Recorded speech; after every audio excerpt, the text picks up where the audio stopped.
Tour Junkies. What's going on, golf addicts? Welcome to the American Express 2024 DraftKings DFS preview. We're going to have picks. We're going to do our 6K draft. At the end of the show, we're going to do a special segment, Pontificate with Pat. That should be enjoyable. I promise you that. Speaking of Pat, how you feeling? You doing good? I'm good. Feeling a little swollen? You look a little swollen. Yeah. Well, spam will do that to you. I had to eat spam on the betting show because I lost a bet to you. And who knew that it wasn't bad, but only 3 little spoonfuls of spam is about all the sodium content that you need for a whole week. So, yeah, I'm feeling, I never have felt like if my head, if my face was swelling, like I knew it was swelling, but now I can feel it in my eyeballs. It's just, I don't like it. I don't like it. It was enjoyable to watch you take it down, sir. Thanks to you losing the bet, JJ Spawn, Andrew Putnam. It was a good time. It was a fun week. We had a great time in the Discord last week. I gave some highlights in the Discord on the last show. It was a good time, but and I want to give a shout out to our Siwoo beer sleeve winner who followed at Bet the Number. You had to follow at Bet the Number on Twitter, at BTN Golf on Twitter. Justin, I'm guessing it's pronounced Justin Dupp, Duepp,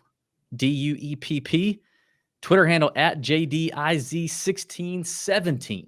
You are the winner, sir. So reach out to us, email us, info@tourjunkies.com, or DM at @tour_junkies on Twitter. If you're in the Discord, which I think you are, I can't remember. I don't know. Message us on there, whatever. Get in touch with us. We'll get you your Siwoo and beer sleeve goodies. Pat, I want to hit you with something here. Remember when I texted you over the weekend and I just said, Pat, ... And you said, yes. And then I said, yeah, I was wondering. Never mind. And you didn't, there was a long pause. Yeah. And then it was just, never mind.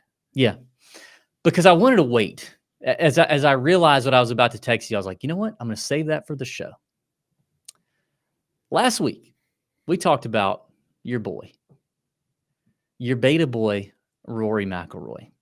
Oh, yeah. And you said, I don't think Rory's a beta. And I said, and I gave you, and I meant this. I said, we talked about that on the Tour Junkies show that doesn't that was have the a name. Thursday show. Yeah, it doesn't have a name. I said, I don't know that I agree. He's probably not a beta in real life, maybe. Seems like a beta on the course. I think that's what I said. Definitely pulled a major beta move. Yeah, I saw it. I mean, the guy 3-jacked from 12 feet, and then with a 1-shot lead on the final hole over Tommy Ladd, duck hooks one into the water. And I literally saw this, and the first thought in my mind was, damn it, Rory. You're not helping me out here. And to lose to Tommy Ladd, who some would say is like kind of beta himself when it comes to the PGA Tour and closing doors. Now, I disagree as a Tommy. Well, didn't Tommy have 2 or 3 birdies in a row to close out that term? Now, Rory lost it. I agree. Yeah. But Fleetwood did come up there and say, all right, well, Rory, you're going to beta out here. I'm going to be the less beta. And it was just a beta fest out there. It was unbelievable. But I wanted to wait until I could get you on the show and drop that. I did. That was the first thing when I thought about it. I was like, damn it. And he didn't help me any with what happened, because he was lighting it up in that golf tournament for most of that golf tournament. So, and then it just so happened that a guy who I'm sure Rory doesn't like, for a lot of reasons that other people on the internet seem not to like this person, but a guy who Rory allegedly got into a shouting match with, I believe it was for the June 6th PGA announcement meetings or whatever, that he told to shut up and play better, Mr. Grayson Murray, is a guy that from that point then went on to win on the Korn Ferry Tour. I think he won the Simmons Bank, the event in Tennessee, and then closed the door and dropped a 40-footer on the first playoff hole to win on the PGA Tour for his second time The first time was an alternate field event, but it was an interesting Sunday for Mr. Rory, I believe. I'm sure he was not cheering for Grayson if he was tracking alone at home. What do you think? I don't know. I mean, maybe he gave him the motivation. I do think I'm not sure it was the June 6th, though. I think it was almost 2 years ago, and it was Oh, when was they it? had that big meeting at the Travelers, you remember? And there were like Ricky came, and No, I thought it I was don't know. this year because Grayson went off on Jay. I think I'm remembering this right. Tony can maybe fact check us, but I think I'm remembering this right. Grayson said something to Jay Monahan about we can't trust you.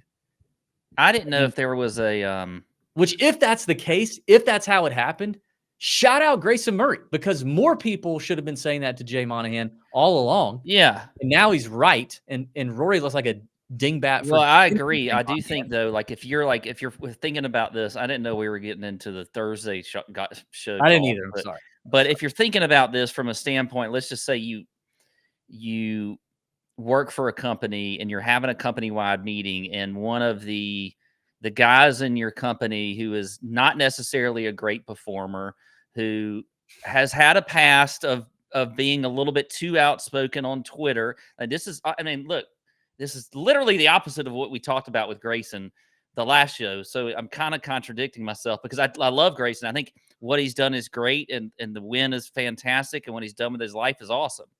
But you go back 7-8 months ago, okay, right?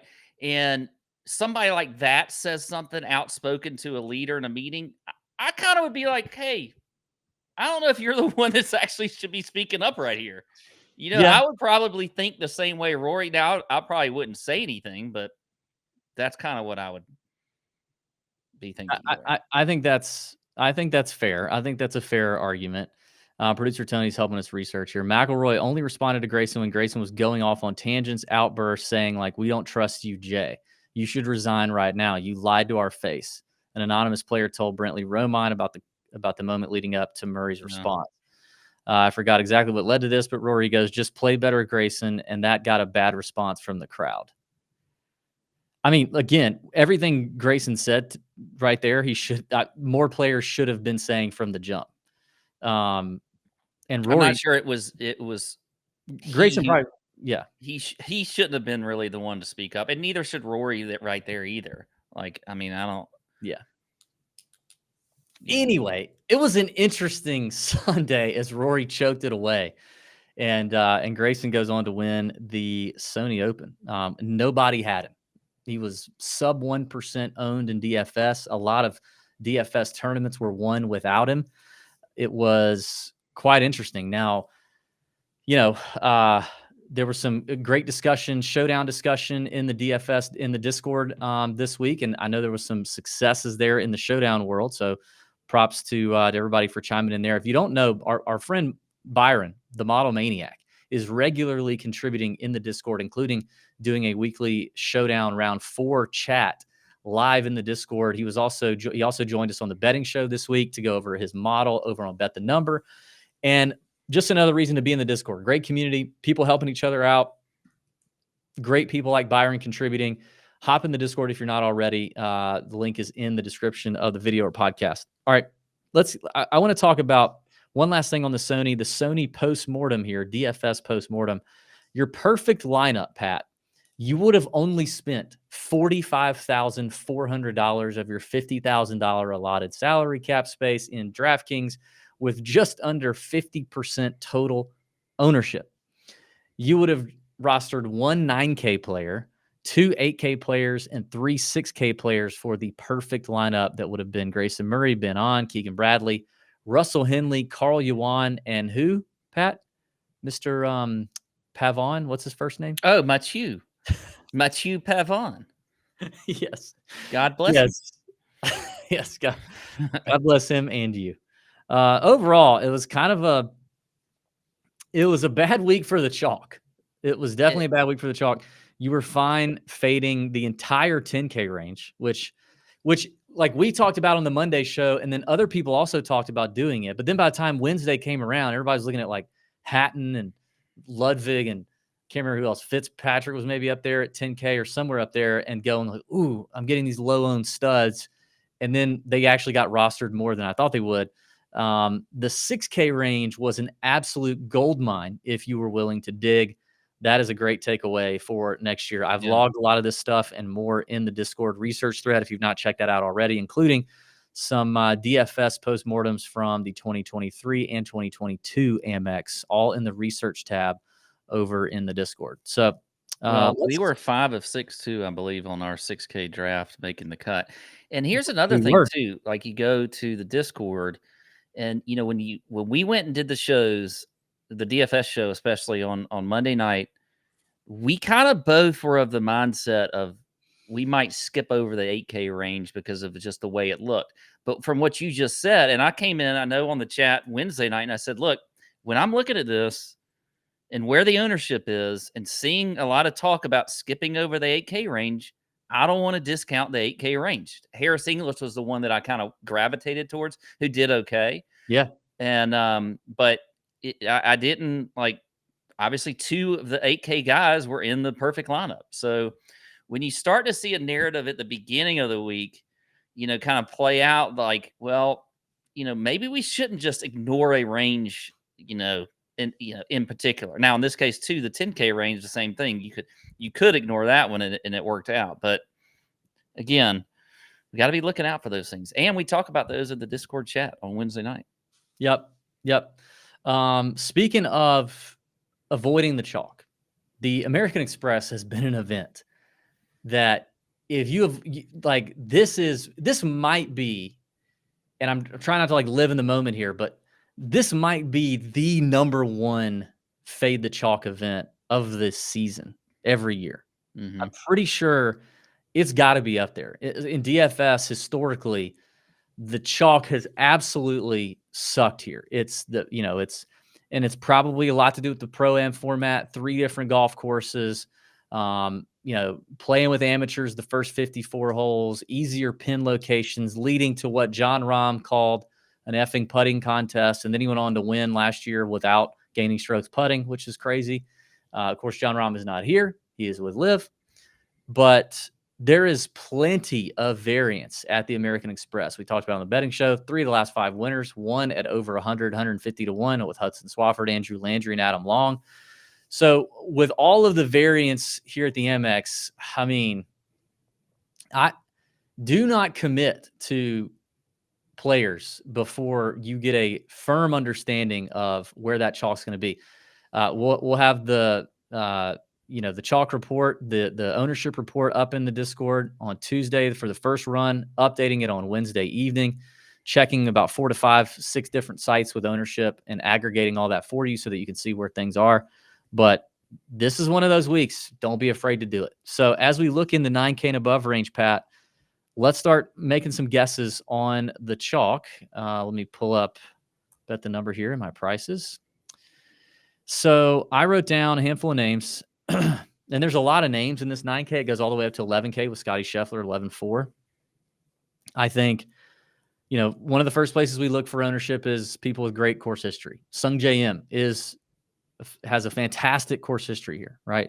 Sung J, Scotty, because he's Scotty, also good record here. I think Poston's going to be popular, being only 9,100 and playing as well as he is. I think Cantlay. I think I don't know what to think. I think Scheffler and Cantlay might squeeze Xander a little bit, or they might all kind of just be near the same. But I would rank those top 3 and most popular being like Scheffler and then Cantlay and then Xander.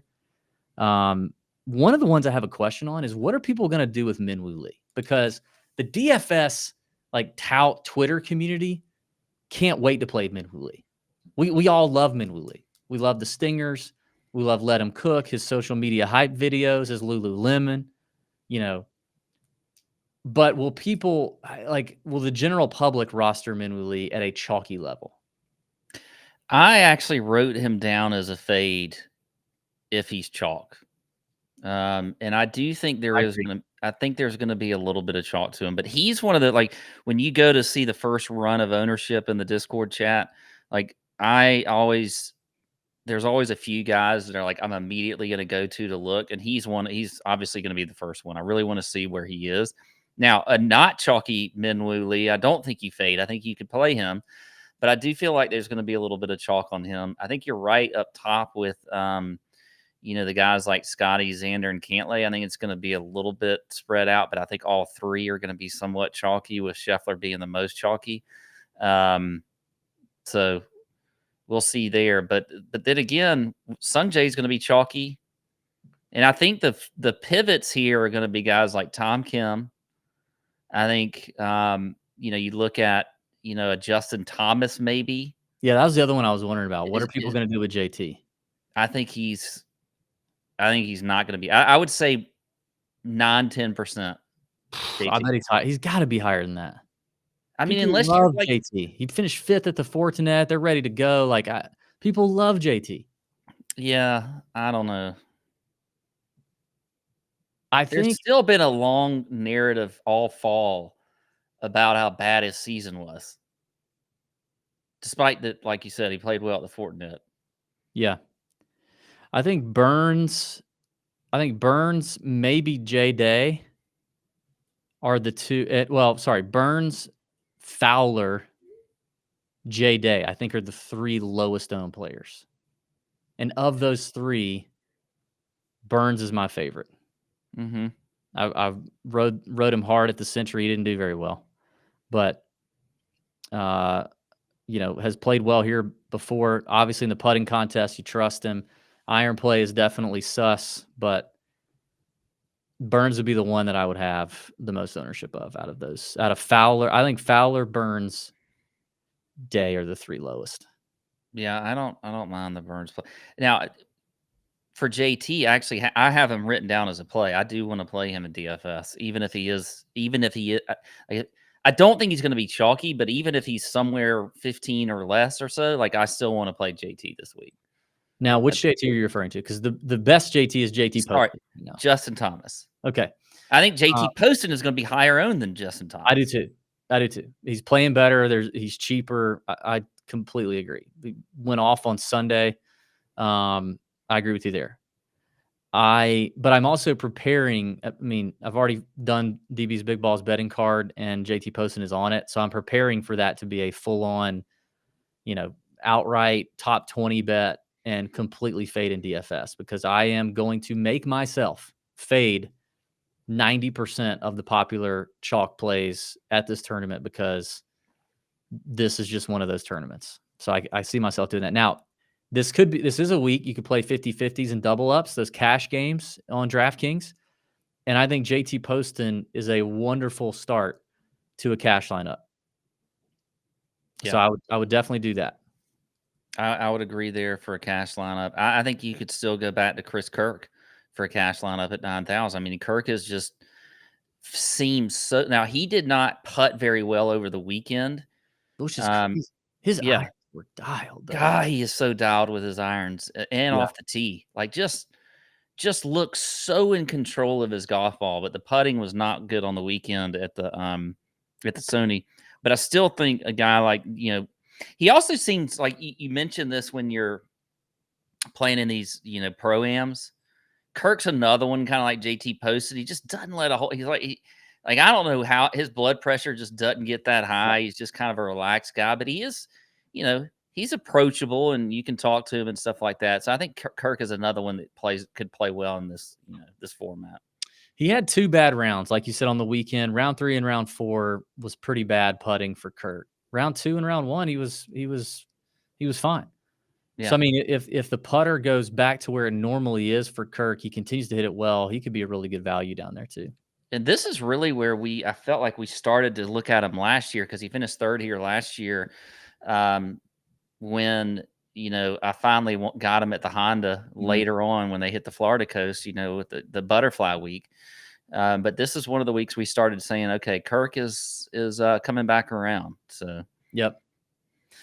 Yeah. All right. Well, let's move down into the 8K range.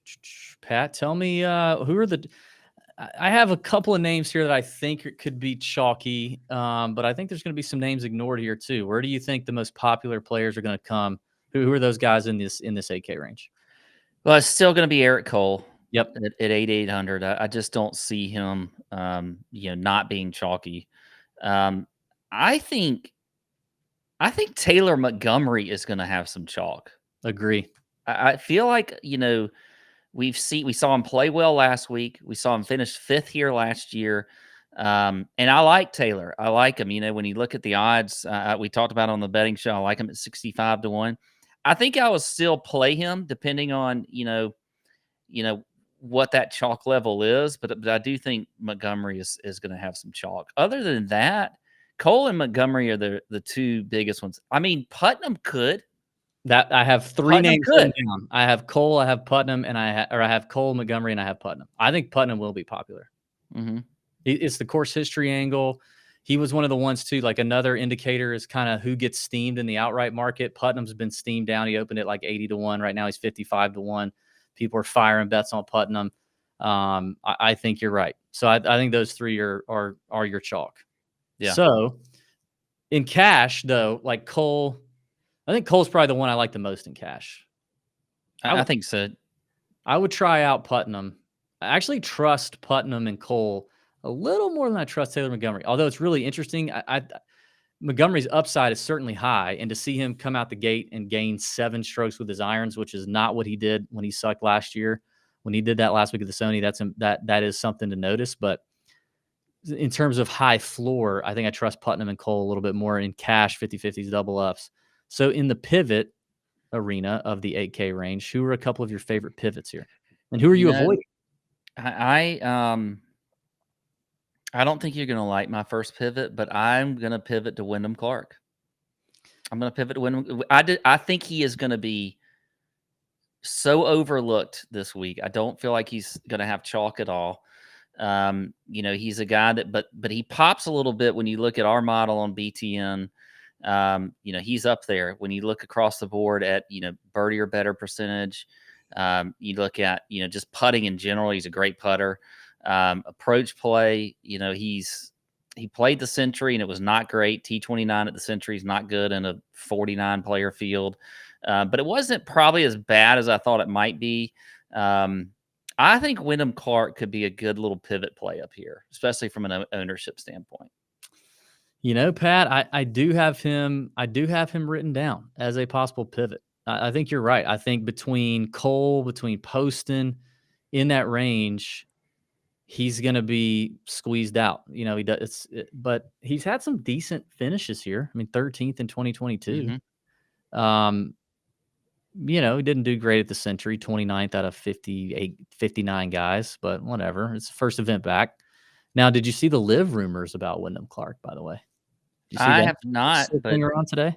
I did not today, but I don't know if that would necessarily surprise me. He seems like a guy that, like, when you think about the live thing and the guys that have taken advantage of, maybe a good year or two and gone to live. I'm trying to think of who I would equate it to with him, but Wyndham certainly could. How about this? Matthew Wolff, perfect example. Yeah. A guy that had 2 good years, decent years really, but showed up in some majors, but then just kind of fell off a little bit and took the live money. Wyndham could be that guy, but I do think Wyndham is an interesting play this week. Well, he wins the U.S. Open, locks up all the major entries he needs to. And then he's got to feel like this is as high as his stock has ever been in his career and might be ever. So why not take the bag? Producer Tony says then if they got him, they'd have 3 of the 4 major champions if he goes. Yeah. It's Brian Harman next. Potentially. Never know. Live paying up for Brian Harman. Here's another one. I got one more. Okay. And I don't care if I'm going to take this guy because I think we talked about this guy on the betting show. We had a great moment in the Discord chat on Wednesday night where I have to, kiss my brain a little bit because I said we have not given a guy a nickname in a while. I typed it in the chat, and then all of a sudden the things started flying because I didn't come up with this because I think I just called him Peter Cottontail or something. I don't know what I called him, but our boy Kistler came up with bunny nuts. and which was the funniest thing I've ever seen. And then we actually got to see Bunny Nuts, which we didn't have to see. I didn't want to see that, No. um, but Cam Davis is interesting a little bit to me this week at 8,400. Don't think he'll be super high owned. He has shown some good form with this at this course. It might be a Cam Davis week. So there you go. So Well, that's who I was going to talk about. Like, I don't love that the irons are not. I played a lot of Cam Davis in DFS last week, which looked like a great move. My dots were all the way on the right in the green after round one, and then he just completely continued to just fade. But the putter is quite hot, and while the approach play's been less than stellar, I think when you get to, I think that's where these easier pin locations in these pro-am positions or pro-am tournaments can make a big difference because, I mean, you know, the negative approach play for Cam could be on these tucked pins. He's being too aggressive, right? Like he could be being too aggressive and he's missing short-sided or he's whatever. And the approach numbers are bad. But when you're aiming at more pins that are more middle of the green, that you're going to have these first 3 rounds at least, that's easier to make up. And then you're on the green. And then with as good as he is putting, I like it. So I think Cam Davis, I'm hoping is going to continue to be a little overlooked after a disappointing T30, a T52 at the Century. It's not like the greatest start for Cam Davis. But if you notice, like from a rust factor, lost 6 strokes on approach at the Century, got that down to 1.5 at the Sony, right? mm-hmm. And the Sony, I would probably argue, is probably a worse place for him to gain strokes. There are some decent long irons here. There's a lot of long irons at there's probably more here than at the at Wiley. And you know, you got to eat on these par 5s. All these courses have 4 par 5s. He is, in my model, 7th in par 5 scoring. Now I can't remember the time frame I put in there, but he's 7 in par 5 scoring. So I think Davis is very interesting at 8,400. I hope he's not going to go completely overlooked, but 10% or less, I'd be very happy to have him twice the field. Yeah. And golly, just the putting numbers, man. Yeah. How about Daniel Berger coming back, huh? And DK basically just both in the odds and in the DFS, just basically saying, yeah, Berger's back, but we're going to make it so you refuse to touch him. Yeah. Like the guy hasn't played a tournament since what, 2021? I like that they put him and Zalatoris right next to each other. Yeah, Zalatoris is 79. Yeah, which at least we did see Zalatoris come back at the Hero and look like crap, and then last week looked like crap. Yeah. So I think Berger is the only way I would touch Berger in any capacity this week is in DFS, but it would have to be like 5% or less ownership, and maybe I play him at double that projection. So yeah, 10% maybe if I'm feeling real squirrely. I don't know though. I don't think I would even touch him because I think he's going to be better off the jump than Willie Z. And I'm not really even sure why I think that. I just feel like Berger had a lot more together overall in the game than maybe Willie Z. But I wouldn't touch him this week. And I think these guys got to get their feet wet a little bit in golf tournaments. You know, it's a different thing when they're practicing at home in Jupiter, Florida, you know, after they've been out on their boat half the day or whatever. Like Berger's probably done. Like, I don't know. It's just not. I want to see a good track record before I start to play him. Yeah. Yeah. More on Willie Z here in a second. Let's get to the 7K range. Before we do, I want to remind everybody about the PGA Tour season-long best ball drafts going down at Underdog. Talked about this on the betting show, but we are all in on this Underdog best ball stuff. It's a blast. The season-long stuff starts the week of the Waste Management Phoenix Open, which, by the way, me and Pat will be at the Waste Management this year. Shout out. And it ends at the Open Championship, and you're just going to draft 10 players between now and kickoff on February 8th for the Waste Management. You're going to draft 10 players, and you're going to get the scoring from the best 6. Underdog's going to handle it for you, so all you have to do is draft and sit back and sweat it. It is a fantastic format. We absolutely love it. It's really easy to play. Now they have 3 different contest options for you, a $10 entry, $3, and a $100 entry. So check out the Underdog site to look those up.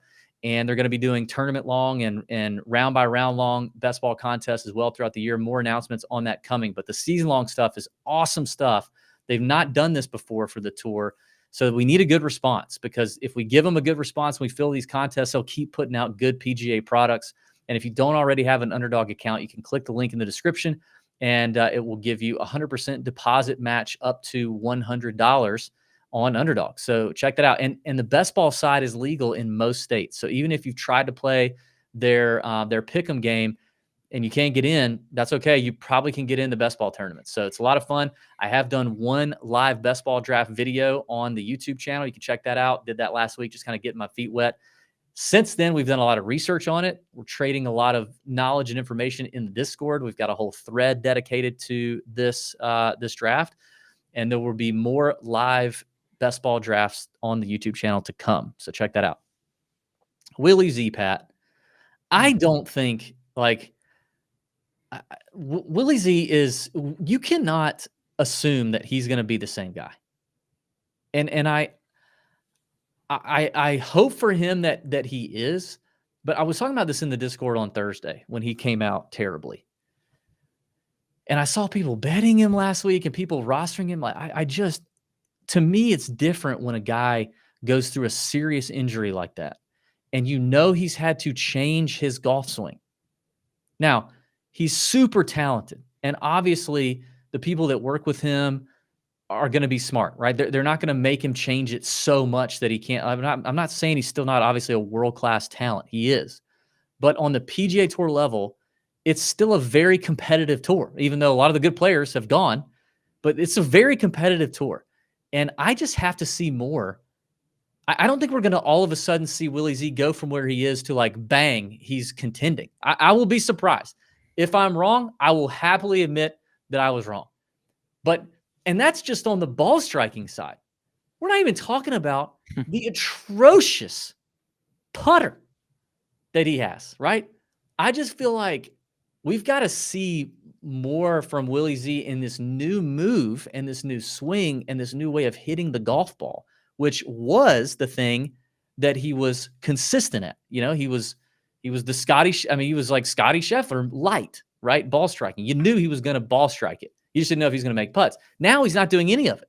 And I'm going to see more. I don't care if he's 4% owned. I just don't. No, maybe that's stupid because I'm saying I would take Berger, but I don't. I got to see more from Willie Z. Yeah, I agree. Willie Z to me it doesn't look right. It looks off. I don't have any, fear of missing out on Willie Z right now. I just don't think it's going to happen. I like the guy. I think he's got tons of talent, and hopefully he does get it back at some point. But I'm not going to even touch him, and I'm not even concerned about it. If he wins a golf tournament and I don't make any money in DFS in the next month or so, whatever. But I just don't think that's going to happen anyway. Yeah. All right, so let's take a guess at some of the chalk plays here. This one was a little harder for me to nail down. I feel like, and that may mean that ownership's going to get spread out pretty good here in the 7K range. But, in terms of guys who I think got, I referenced getting steamed early in the outright odds. Nick Taylor definitely got steamed. He was mispriced in the outright odds. I think he's a little mispriced here just in terms of a guy who we know can win on courses like this. He's won twice on the tour, maybe 3 times, I guess it was. One was Pebble Beach, which is similar, coming up in a couple of weeks. I think he's interesting. I'm starting to wonder if people are getting more and more comfortable playing Eric Van Rooyen. He's 7,500. He's obviously hitting it well, which feels good. He's had a good finish here last year, T6. I wonder if people are comfortable, playing Eric Van Rooyen. And the last one I had was Keith Mitchell. People seem to love playing Keith Mitchell. I usually don't, but for him to come out, have a T30 finish at the Sony, T22 here last year, I just wonder at 7,700 if people are interested. But I don't have a whole lot of confidence in where the chalk's going to be here. Yeah, I do think it's going to be a little bit spread out. You could get a little bit of chalk on a guy like Ben Griffin, who a lot of people seem to like last week. Maybe some chalk there. I agree. I think Nick Taylor is going to have some. I think Davis Thompson's going to have some because of the fact that he did play so well here last year and almost won. and he'll be checking a few boxes when it comes to scoring and that kind of stuff. So I do think he'll certainly have a little bit of chalk, but other than that, I'm not really seeing anybody that I think there's going to be some really good pivot plays in here. Griffin would be a good cash play, good 50-50 double up cash play. Yeah, God, I mean that kid just can't.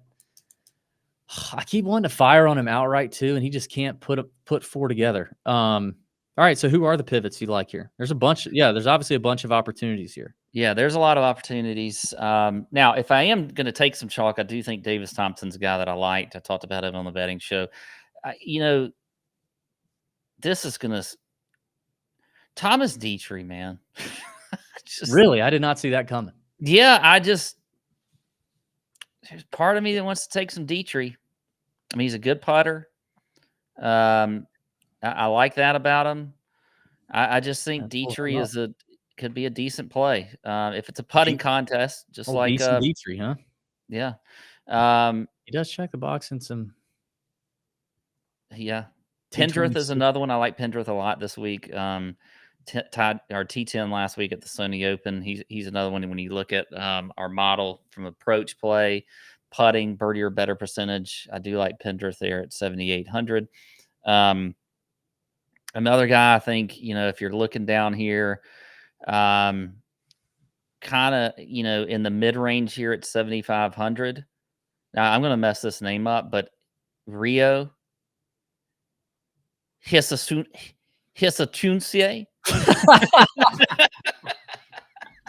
I couldn't wait for that one.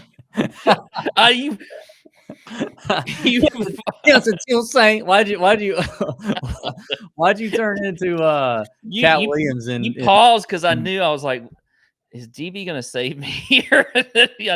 No. I was totally lit. What was it Friday after next? Cat Williams. Hisatuncie. Damon, I am a boy. But he's another one though. Rio's like, I mean, you look at T30 last week. Gained almost 7 strokes putting. Almost 4 strokes total, but he played well at the Zozo with the T6, Barracuda, all the way back at the Barracuda T10. So this is a guy I think could be interesting. Certainly low owned, that's for sure. Let me check my Palm Pilot. Palm Pilot. Don't be sorry, ho. Be careful. Tony bringing in the quotes, man. Oh my god, I love that movie. I'm gonna have to watch that again. Who are we talking about? Oh, Rio. Some shows try to say names correctly. F that. Like, why would we even try to do that? We're not on effing sports. This isn't Sports Center, No. This is a Sports Center. We don't. I knew I was going to talk about him. Do you think that I even looked on Wikipedia or whatever, to see what the pronunciation looked like? No, because I got to say it live on the show and figure it all out. And there's going to be people in the comments going like, "Oh, if people pronounce your name wrong, you'd be upset." No, I wouldn't. I've literally never been mad at anyone. People say Burnett and Barrett all the time. Like they just can't do it. They can call me Pat Paris, like Pope Paris, and I would be like, I don't. Okay, if you want to say Paris, fine. Yeah, I don't care. I'm not that offended. Anyway, okay, I didn't see that one coming. I didn't see that coming. That I'm not going to go all fall in love with this player and playing him everywhere, and then the first time he shows up, am I going to be smart enough to go, hey, let's let him shake the rut? No, I'm not. Bo Hostler's gonna be probably in the unless everybody jumps on Bo Hostler, which I don't see that happening. I am buying the Bo Hostler ball striking level up. I bought it in the fall, worked out decent. I'm going to continue to buy it. I'm going to give him some grace this week, even if it sucks, because it could be a knock the rust off situation. But I am intrigued. I agree with you on Pendrith. I wonder if because both of us are on Pendrith and neither one of us are like usually on Pendrith, I wonder if that means other people are going to be on him and he's going to be more popular than we thought, but we'll see. Adam Schenk, I think is a good value down here.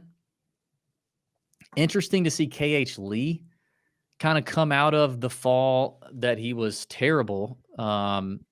Right? Like he was, let me look. Yeah, I mean, outside of the Shriners, kind of a forgettable fall, but comes out, gains 5 strokes on approach. It's a little intriguing to me. Scores what KH Lee surprisingly does pretty well on par 5s in this range. Corn Ferry Tour grad Ben Coles is one I've got circled. A couple others in here that we talked about on the betting show. But yeah, the 7K range is where the best pivots are going to be. And honestly, I don't think there's anyone in here good enough that I will 100% like refuse to fade if they're popular and just play them anyway. I'm not going to force. There's no one in here, even Hostler. There's no one in here that I'm going to force into a lineup because I think a lot of these players are appropriately priced. I think they're similar risk, there's similar risk baked into these guys. This is the range. Do not get sucked into a guy. If you just love Sam Ryder, because Sam Ryder's checking every box, and Sam Ryder's 14%, 12%, 13% in here. That's chalky in this range. Don't do it. Statistically, it has not paid off at this tournament. Just hasn't.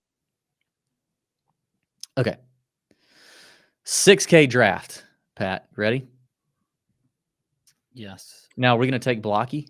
Michael Block's in here. Yeah, I know. I'm not. You going to lead off with Blocky? Not at all. God. Now I can't stand all the Blocky stuff. I quickly turned into a hater, a Michael Block hater. He teamed up with DJ Khaled, which is the worst thing you can do in my book, is do that. He did that back in the summer. No. Hate to see that. You know what? I will say his son puts out some pretty decent content. Have you ever run across his son's stuff on Instagram or TikTok? Blocky's son or DJ? Yeah. Okay. Blocky's son. He's a good player, obviously. Really good. I have not. He's got some good stuff. All right. 6K draft. I'm going to start. I feel like I keep letting you start.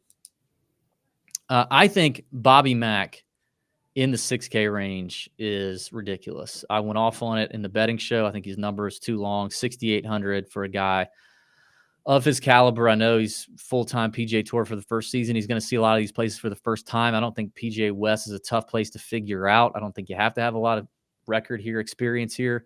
But this guy's, won twice on the DP World Tour. He's got good finishes in majors. Should have won the Genesis Scottish last year in a great field. I think Bobby Mack's legit. 6,800 feels too cheap. Yeah, I like Bobby Mack too. Big fan there. I'll go back to a guy that finished well last week. Could have won the golf tournament. Carl Yuan is at 6,900. I'll ride that hot form with that T4 last week. Yeah, you're right, Pat. I know you mentioned it. We did have a nice 6K draft last week. 5 of 6 made the cut. We had Bobby Mack, Mav McNeely, Grayson Sigg, Toasty, Tyler Duncan. The one that missed the cut was my boy Vince Whaley. Yeah. Which I'm a little tempted to go back to. Maybe I just have a thing for him. I'm just a little tempted to go back to Vince Whaley. But I'm not going to do that here. I am going to I'm actually going to get back on Mav McNeely. I'm going to keep going with Mav. I like Mav in a putting contest.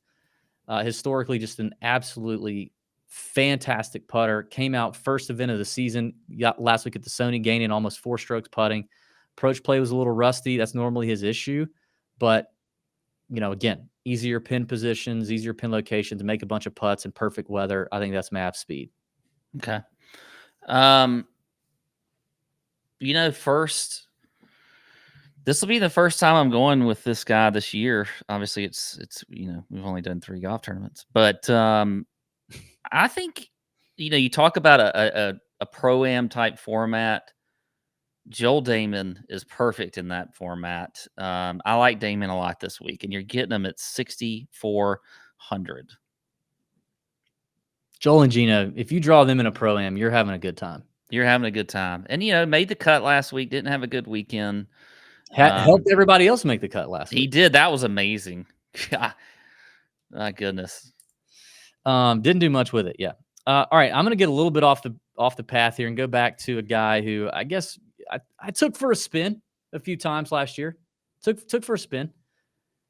And I think at one point I may have said, could he be the better C Young on your PGA Tour app? and I'm not talking about Cameron Young.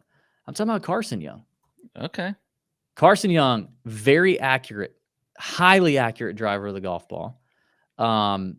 Checks the box in bogey avoidance, par 3 scoring. I included that in my model just because the par 3s are the only teeth out here. So you got to do well on those.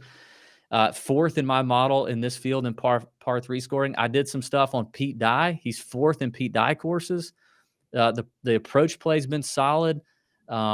Checks the box there. In fact, he is 35th in my model at $6,300. And we saw him have some decent finishes last year. Top 10 at the Worldwide Technology, top 20 at the Fortinet, 15th at the Travelers. That was an elevated event. T21 at Colonial, T14 at the Byron Nelson, T20 at RBC Heritage. Pete, see the Pete Dye course here? I think Carson Young is an interesting play at only 6,300. Okay. Man, this is getting tough. This 6K range is not as juicy as last week's. It's still good, but it's not as good as last week's, I think. Yeah, and I almost want to go like even just like stay at like really cheap, but I think and now this could bite me, but I think I'm going to go with Cam Champ. Oh, Camp up there at 6,900. I think when I look at a bunch of par 5s that you can score on, yeah. That's the main reason I want to look at Cam Champ. 6,900, we'll go with him.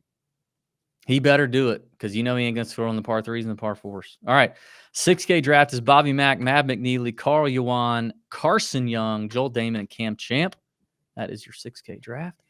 And we're not done because it is time for one of our favorite segments. We haven't done it in a long time, but you can catch this every Wednesday in the Chalk Bomb email at the very bottom. In fact, our friend Joel Damon subscribes to the Chalk Bomb email, opens it weekly, scrolls to the bottom only for the section called Pontificate with Pat.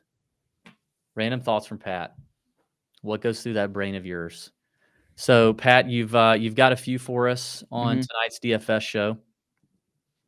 Yeah, we'll discuss. Tony, feel free to chime in here too if you haven't. I got a few. I may have thrown in some extras, and some of these have, or maybe all of them have been in the pontificates of the past. I tried to kind of take some highlights. I can't give away all the goods, DB, because I'm keeping a running list of future ones that I want to use. Some people would want to know, how do you come up with your pontificates? How do you keep up with that?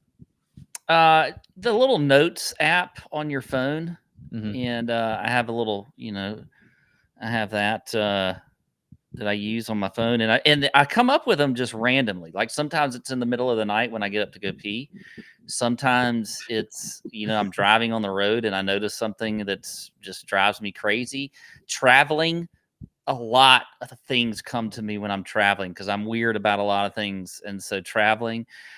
Being in new environments that I haven't been in a while, or something that's kind of off, like not part of my daily routine, that's where they come to me.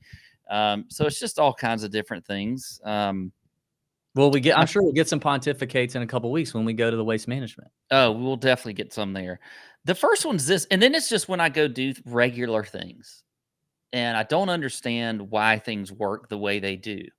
This is one of them. I don't understand why it takes pharmacists so long to put pills in a bottle. I agree. What the crap is wrong with that? I mean, why can't they fill a bottle up right there and give it to you?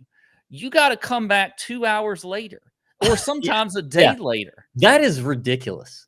I agree with that. I don't understand. Now, I get that people could be ahead of you in line, but what are they doing? I don't know what's going on. I need to understand the pharmacist world a little bit better, but that's one of them. If you're a pharmacist, comment on the show. Let us know. We have a pharmacist in the shout out Evan in the. I'm sure Evan's probably told us in the Discord, but yeah. You just count the pills and put it in the box, slap a label on it, put it in the counter, ring it up. It's done. Yeah. I could do that job in my sleep. Yeah. I don't understand it. Here's another one. When you're going to do like a frozen pizza or anything frozen in your microwave or something, not a frozen pizza because that you do in the oven, but either way, How the F am I supposed to tell how many watts my microwave is? I don't know. I don't know that either. I mean, I don't know. It's like, okay, Is it- you can only cook it. You cook it 4 minutes in a 1400 watt. You cook it this many minutes. I'm like, I don't know how many watts my microwave is. What? And how do I know? How do I find that out? Isn't there a label though on the inside somewhere? I feel like I've I seen don't it. know. There should be a button that just says how many watts. Boom. An information button. Yeah. Yeah, that wouldn't be a bad idea. Yeah. There's always one of the long standing arguments between people in life is whether they like pineapples on top of their pizzas. Oh yeah, Okay. huge pineapple on a pizza guy. I'm not a pineapple. Well, maybe pineapple fans don't want pizza underneath their pineapples.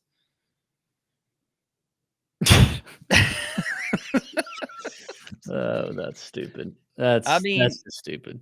I may, as a pineapple lover, I don't want a pizza underneath there. But you don't like pineapple on pizza?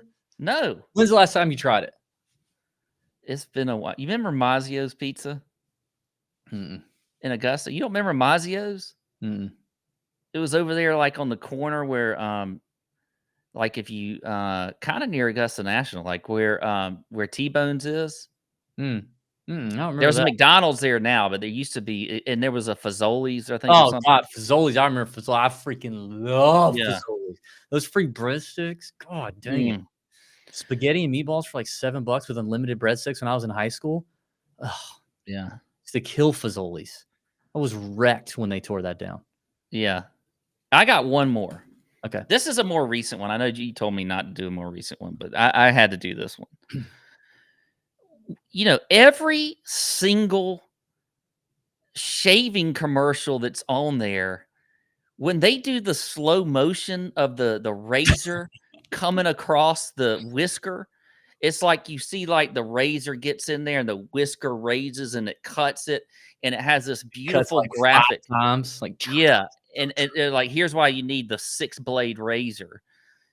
There's no way that's what that actually looks like in real life. But every single commercial, they do it the same way. It's like a perfectly cut whisker. Yeah, I need to see that in real life. I need to see a real life slow-mo somehow. But I don't know how you get a camera. I don't know how you get a camera there. So then how do they know that? That's what I'm saying. I don't know. I think it's a total fabrication. They make people think this is how a whisker is cut. And it's not cut that way, I don't think. So we need a pharmacist and a razor person, maybe a razor salesperson or something that is out there. Comment. Let us know. Let us know. Producer Tony said he has one. Also, Producer Tony appears to be a pineapple on a pizza guy, which shout out. Yeah. Oh yeah. Yeah. Okay. Good. Little white pizza, some ricotta, pineapple, bacon. Yeah. I don't mind a white pizza. I just don't want pineapple in it. So I don't want fruit on many things. I don't like fruit on salads. I don't want a strawberry in my salad. I don't want an apple in my salad. I don't want any of that. I like a good strawberry or mandarin orange and like a spring salad. It's very good. Some chicken. Yeah. So maybe something we can add to this, fellas, is what does Google say about Pat's pontifications? Oh, that's good. So obviously, yeah, you can. Most of the microwaves or an oven have the little sticker right on there that'll tell you the wattage. But if you're a little more fanatical, you can get a glass container, a measuring cup, and some ice cold water. And at 500 watts and your water boils, when your water boils at 3.5 minutes, then that means you have 500 watts of wattage. You got 600, 750. There's different times and whatnot. So you do a little experiment. If you got kids out there, you can find out the wattage. Yeah, you can do that on Instagram, Pat. So the one that I have for you guys, and I was thinking about this. I was going to bring it up to you guys after the show, actually. So I didn't realize that you guys already had a bit about this. So this goes just perfectly. And maybe this is a little bit of a drunk idea, drunk thought kind of. Oh, but- that's another time when the pontificates come, by the way, going back to the yeah, and the drinks are flowing. So Yeah. I feel like this fits perfect. But I was driving with the wife the other night. We went out for a nice little date night, had some Italian, very, very good lasagna. And I was thinking, do you guys ever think about just the infrastructure of roads and just how much concrete highway, you know, what cars have been around for 125 years, maybe a little bit more, whatever it is. And the fact that there are just so many miles of road Yeah. I'm just thinking the US, but you can go the whole world. Yeah. You know what I think about sometimes? I think about like what's under stuff. I go to this gym that's actually a part of a church. And when I go, I always shower afterwards. I do a hot steam, and I take a cold shower. You know, I'm Joe Roganing myself to get better health or whatever. And I was in the shower, and I'm looking at the drain, and all of a sudden my brain pops up and just goes, man, imagine all the stuff under this big old church. It's one of those like big mega church things with everything you can imagine in it. And I'm just thinking about all that's under the ground. You know, you ever think about that? I always think of like infrastructure underground. Like, man, if you just rip the top layer of this thing off, there's like internet under there, and there's old road, and there's pipes full of shit under there, and just crazy stuff under us. Well, then you think about that. And then if you're a little fanatical in the brain like me, you go into the sci-fi world where, okay, one of these pipes leads down to the underground sewage drainage, and then you're walking through that, and then that leads to like Narnia or something like that. And there's just whole other universe that's out there just because you were taking a shower at the gym. Go ahead. See, I think about kind of like when you're along those lines, sort of like they're building a big new gas station complex down the street from where I live, and they've just been tearing down these woods, and it's a lot of woods. And I think about like, there's pieces of this woods where not a single person has ever walked on the face of the earth all this time. Nobody walked on this spot in the woods. And then I think about like, what do they find in there? I mean, what if they found like a Coke can from 1948 in there or something? You know, like what if they found a Miller Lite can from 1965? Like, what are they finding when they're tearing all those woods down that nobody's in? Because there was nothing there before. But I'm always interested to know, like, what are they finding in there? You know, if there was no one there before, then there would be nothing there now, right? Let's not. Okay, all right. Semantics. But maybe somebody walked through there and they dropped a Coke can. Okay, like I don't know, because they're dense woods is what I'm talking about. But so somebody probably was in there on Earth. I'm gonna steer us off the cliff here before we go, because I had this thought the other day, and now I've already kind of started to talk about it. But so at this church, right, there's a lot of old people, and there's young people, but there's also a lot of old people that work out at this thing. And listen, if you go to a real gym, like a big gym that's only a gym, and you want to walk around naked in the locker room, whatever. But to me, and I don't attend this church, but I'm sorry, like if I look at some of these guys, I'm like, that guy is 100% like an usher or a deacon or something. You know, he walks by and he passes the plate or whatever he does. He takes you to your seat, or you come in late, he finds a seat for you, whatever. He passes you a thing, a pamphlet. If you are that man and you do that in the church, you should not be allowed to be in the locker room and let your dusty cock and balls hang out all over the locker room. Because if I attend that church and I see you in there, then I can't help. But every time you pass down the aisle and I'm trying to, get a brochure on something, and I look up and there you are. And then my mind just goes to seeing your dusty old balls 48 hours ago in the gym.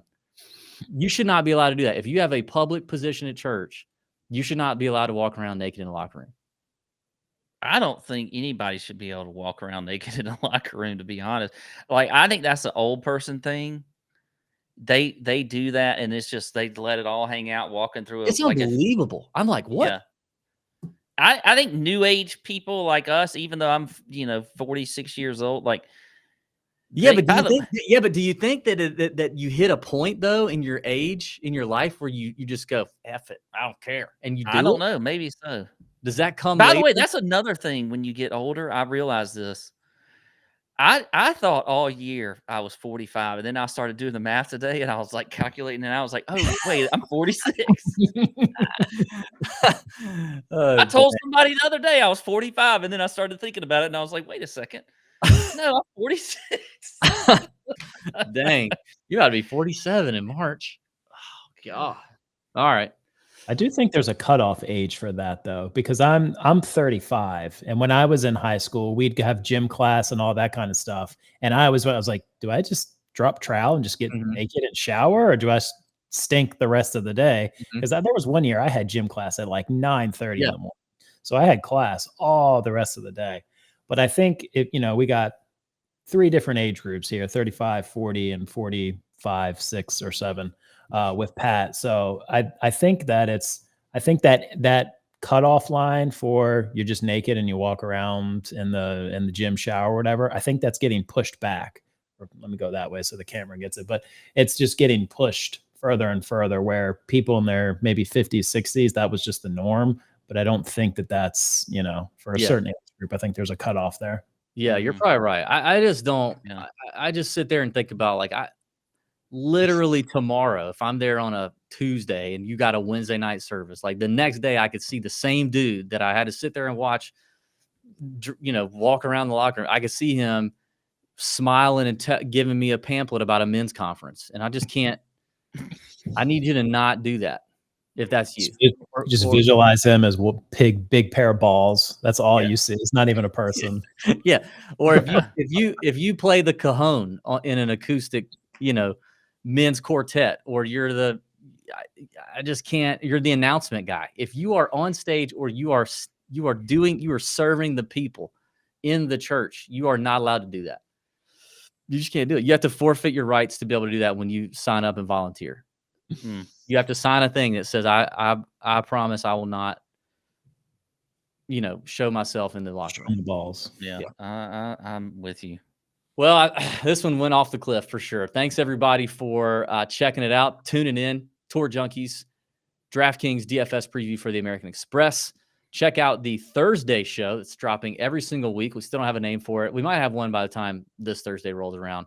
And actually, Pat, you know what I just thought about? I won't even be here on Thursday. I'm going to Tahoe for my 40th birthday trip. So you and Tony need to figure that out. We'll work on that. You good? I think so.